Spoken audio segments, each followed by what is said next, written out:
Now we will hear from Noura Erakat.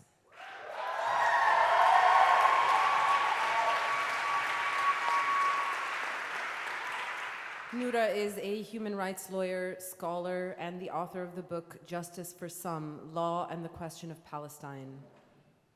It is with deep respect and admiration that I'm bringing Noura to the stage tonight. Please give her a huge welcome.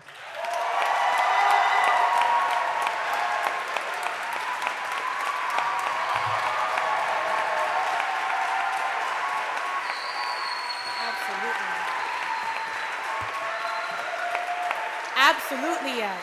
Absolutely yes. I cannot tell you the joy I have right now, joy that I have not felt in many, many weeks, but the joy that I feel right now in your company. The joy in being able to gather with a testament to our ancestors, with a testament, a commitment to the generations after us, that we are fighting, that we fought for our humanity, that we were here, that we said no, that we gathered, that we had no fear. I am so happy to be with you here, with the folks in the Riverside Church, with the folks that are streaming with us. When I thought about this evening, I did not know if I should speak to you as a teacher and tell you about Gaza. Should I tell you that Gaza was once a city district of historic Palestine that sits on the eastern coast of the Mediterranean Sea, that its harbor and fertile land has made it a focal point of trade and empire for centuries, including the Romans, the Mongols, and Napoleon's France, that prior to 1948, the Gaza district contained almost 90 towns and villages. It was 38 times larger than the current 140 square mile strip, making it the largest district in mandatory Palestine until Zionist militias destroyed a majority of these towns.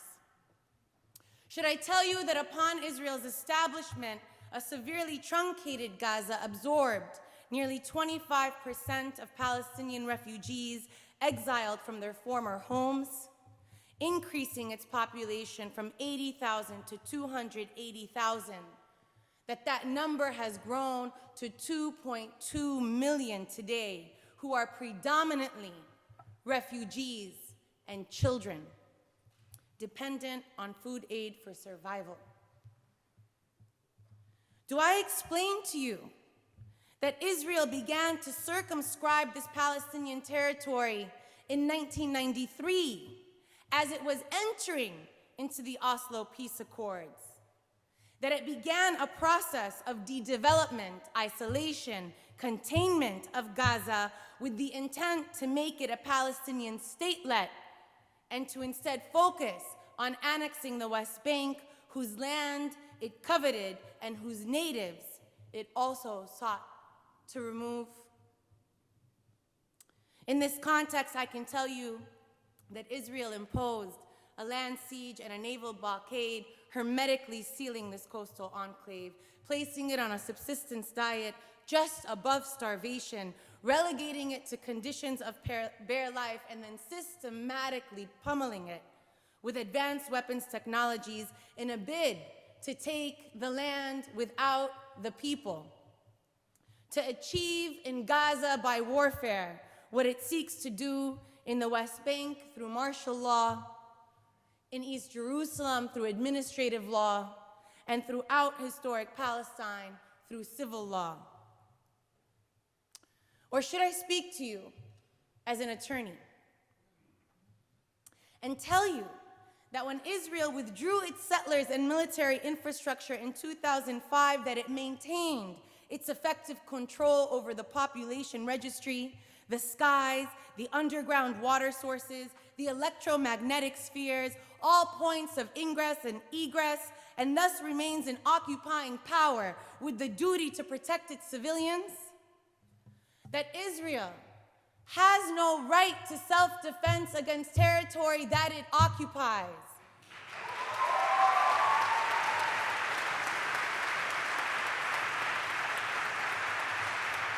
It has no right to self-defense against territory that it occupies no more than Portugal had the right to self-defense to protect its hold on Mozambique and Angola.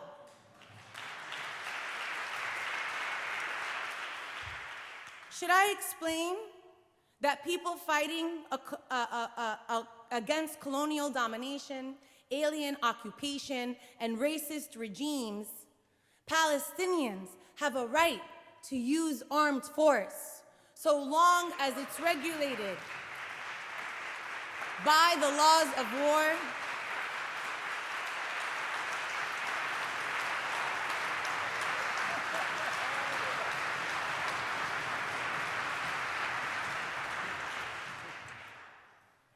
Would it be helpful to tell you that any force must be bound by principles of distinction and proportionality, and that Israel has promised to disavow both? Its top military and political brass have made clear that their purpose is destruction, not accuracy. There are no Palestinian civilians, that hospitals and schools and sources of electricity and fuel are not afforded the presumption of civilian infrastructure. Do I remind you that they have expressed a specific intent to destroy in whole or in part a people based on their racial, ethnic, national, or religious grounds? Should I remind you that they need not kill a single person in order to be prosecuted for the crime of intent and incitement according to the Genocide Convention?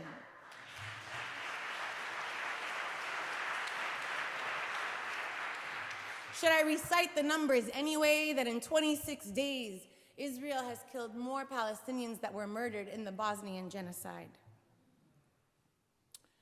Do I tell you that for the past 2 decades, Israel has not gotten away with murder, but has changed international law to make its grotesque violence permissible?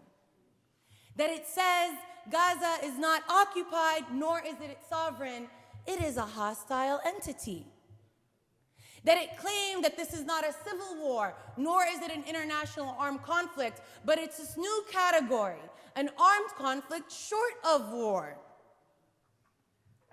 That Palestinians participating in hostilities are not merely legitimate targets when they pick up arms, but even when they lay asleep next to their partners in homes filled with their families. That the lives of their soldiers are worth more than the lives of enemy civilians, and proportionality is forward-looking, so that untold destruction is reasonable and recommended in the language of law. Do I remind the world, do I remind you all, that what happens to Palestinians now sets a new precedent that means that everywhere, anywhere in the globe is not safe? No. I should speak to you plainly as a mother. I should tell you that my heart breaks over and over every single day. That I cannot take another image of a baby covered in dust from the rubble that was her home, gasping for air. That I cannot handle another young girl running after her mother's corpse, asking her to get up. Qumi yamma, qumi yamma, qumi yamma. That it pains me to watch a young boy begging the man about to bury his baby brother for a strand of hair from his baby brother's head.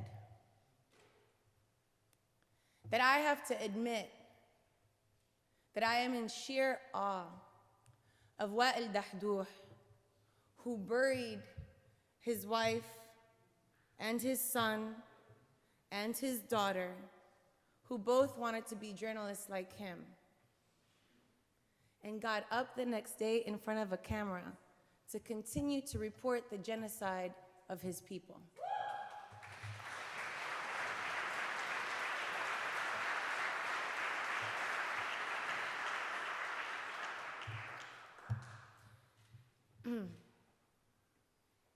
Shall I describe my acute stress imagining 130 newborns in NICU at risk of death because of lack of fuel and electricity, only to look up and hear anchors ask me if the price is worth paying because some civilian life is sacred? Or that when I ask my cousin in Ramallah this morning how her children are faring, she says they have learned a painful lesson these past weeks, that world powers agree that their lives are not worthy. Do I speak to you as a Palestinian and tell you that we are a remarkable people fighting for the noble cause of freedom? That we understand clearly that this is a genocidal campaign intended to complete the Nakba, to fulfill the Zionist fantasy of a land without a people, despite a valiant people that refuse to disappear, who vow to stay in their homes rather than become refugees again, who tell us, لن نرحل من هنا, لن نرحل من هنا, لن نرحل.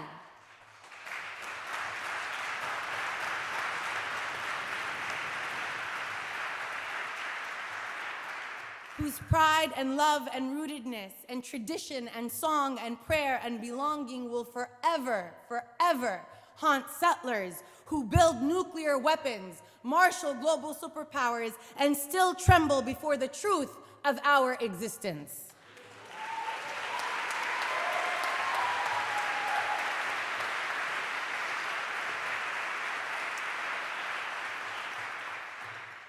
We existed before Zionist colonial invasion.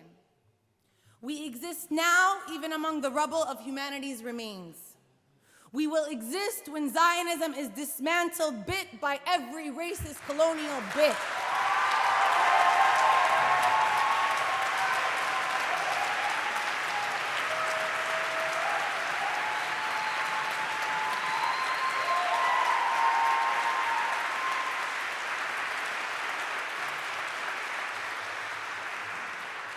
Let me speak to you as a comrade and tell you that we must fight on, that we must rest and breathe and not tire, that our efforts are causing global vibrations and generational change, filling streets from London to Cairo, Amman to Beirut, Istanbul to Sana'a, shutting down Congress, shutting down Grand Central Station, shutting down Highway 101 in San Francisco, having a State Department official resign, a UN human rights officer resign, having Chile, Colombia, and Jordan rescind their ambassadors, watching Bolivia cut its diplomatic ties, listening and witnessing 2,000 plus Black allies signing onto a letter in Palestine, when 3 million Belgian unionized workers refused to transport Israeli weapons.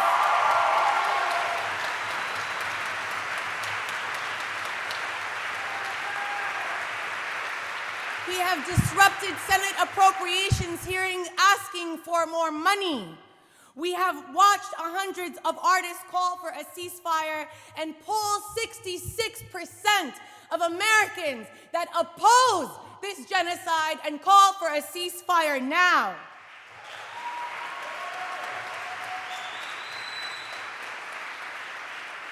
That number keeps growing, and as your comrade, I want to ask you and remind you that as we fight on, to be vigilant because repression is growing. To remind you that in our vigilance, we can protect ourselves. We need not cower. Palestine Legal, the only legal institution in the United States dedicated to protecting activists and allies in order to keep fighting, has documented 400 incidents of harassment, abuse, doxing in the past 3 weeks alone. On average, annually, they document 200 to 300 incidents. But in the past 3 weeks, 400 incidents alone. Law students who had their offers rescinded, medical residents who have been fired, editors-in-chiefs of art magazines who have been fired, fashion magazine, entertainment agency executives who have been set aside for opposing genocide.